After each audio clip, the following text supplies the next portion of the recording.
Good morning, Bowls Buddies, and welcome to another episode of Ask Andy on this lovely Friday morning. Weekend ahead.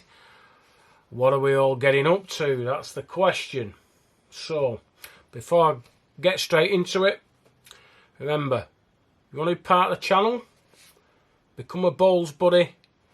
Click that subscribe button. Hit the notification bell and you will get notifications when there is new content on this channel. If you enjoy the video, smash the like button. Every little helps.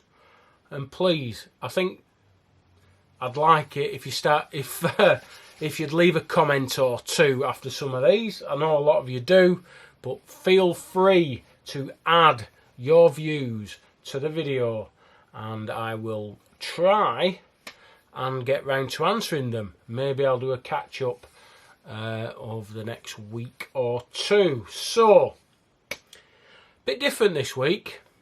I'm going to twirl it round a little bit and I'm going to ask you a lot of questions instead and give you my views, and I'd like to see what you think. I might be out of order, I might be playing devil's advocate, I might be being a bit of a provocateur, but it's a question that I think needs asking, personally.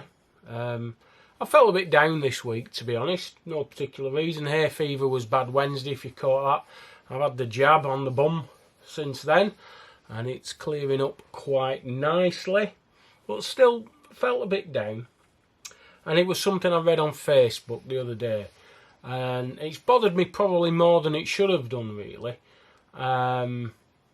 So, the question I have for you is, do we, as Crown Green bowlers, want the Waterloo? That's the question for today. And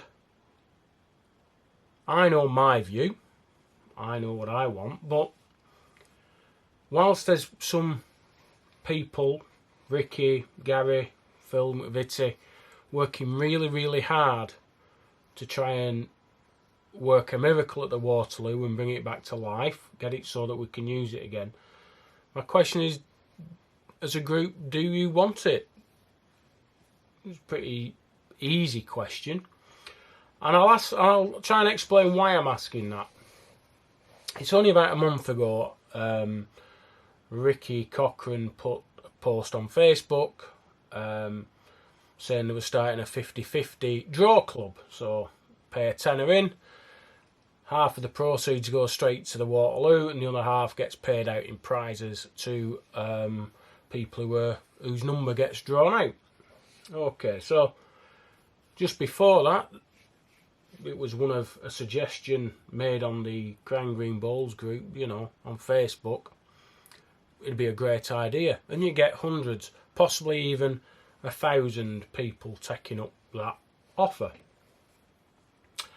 So with the first draw next month and your money having to be in this month to go in that first draw,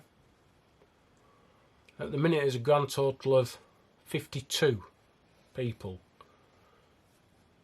who have joined the Waterloo draw, where the funds go to the Waterloo to help save it. 52. So 260 quid per month going to the Waterloo. It's not a lot, especially when on that Facebook group alone there's, I think, 6,000 members. So if we're not willing to put any financial support in up front to try and save it, does that mean, can I assume that as a group we're not bothered, we're not interested, we don't think that £10 a month is of any is worth sacrificing in our lives to save something that is supposed to be, dear to all our hearts? Is that what I should infer from it? And I know people are financially burdened at the minute with the situation. I mean, I don't have an awful lot, I'll be honest with you, but I've thrown my £10 a month in because I just think it's the right thing to do.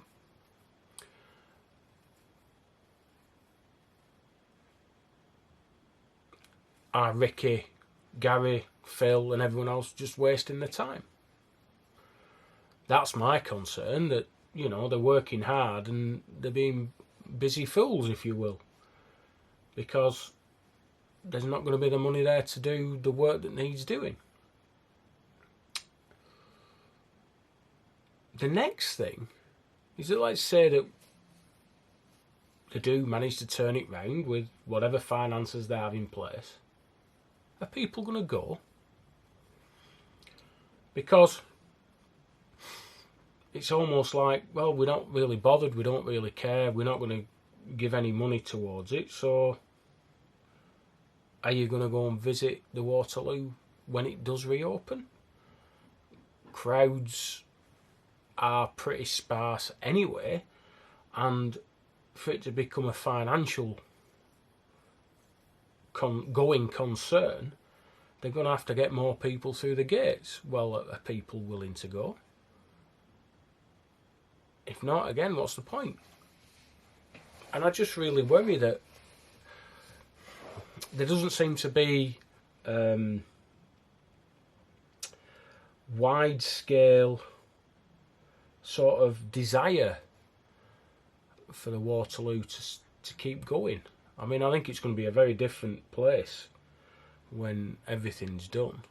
You know, the stands probably won't be there in the form that they are now, but it's still an amazing arena, even if you take the stands away. I mean, I've thought about it long and hard, and if the Waterloo goes, I'm not saying it's going to be end of Crown Green Bowls. I don't think it will be. I think Bowls is on a slow descent, and I honestly think the generation that are playing, the youngest generation that's playing Crown Green Bowls, could very well be the last, which is a sad state of affairs, really. But I remember my first visit to the Waterloo, and it was in July 1987, and my dad took me. We were staying in Blackpool for the Fleetwood Festival, the Wire Festival as it was called then, and there was a McKinley's heat, and the old 31 up McKinley's, and it was absolutely lashing it down. And I remember my dad parking up, and we walked towards these gates, and I could see the stands. And we went in, and I think it was Jack Lee's brother was sat in this little booth, and before you even got in, you had to pay 20p. So we paid our 20p, and the green's absolutely covered in water. It's like a lake, and we stood there, and stood there, and stood there. And there's all the competitors there. There were quite a number watching, with it being the Wire Festival, quite a few, and he got called off.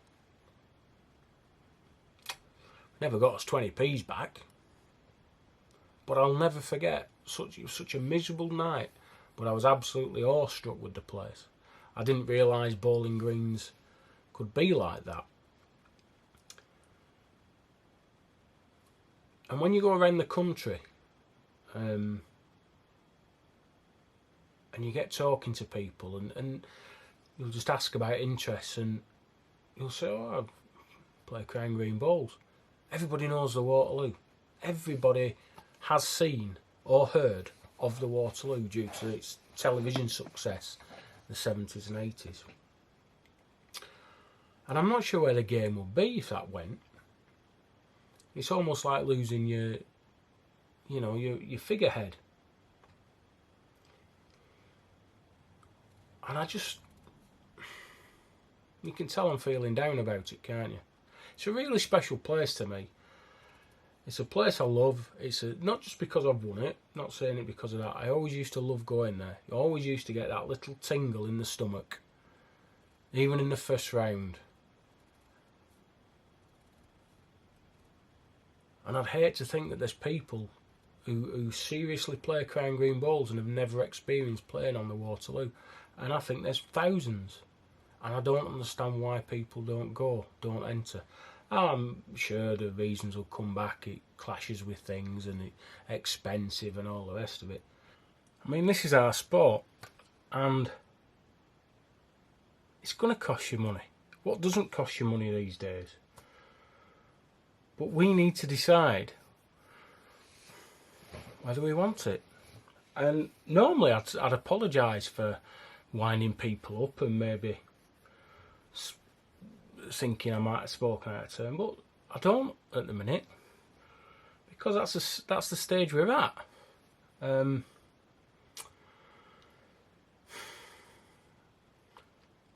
I can't imagine Crown Green Bowls without the Waterloo, and I hope you can't either. And I suppose all we can do is see. If you do want to help financially or volunteer to do anything at all when they're asking for volunteers, I'll put Ricky's contact details up at the end of this video. I'll put the details up for the 50-50 draw as well. I know he's hoping to get 100. With the amount of people that go on about the Waterloo and have their opinions, I would have thought would have got 500, but there you go. We can't have everything, I suppose. So I'm going to round it up there because I've waffled on a bit and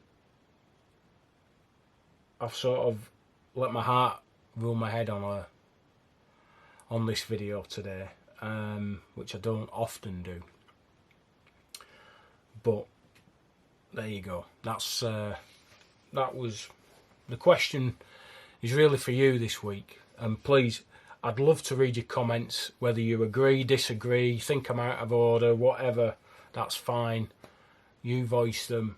I'd just love to sort of gauge the level of interest and passion even about the place.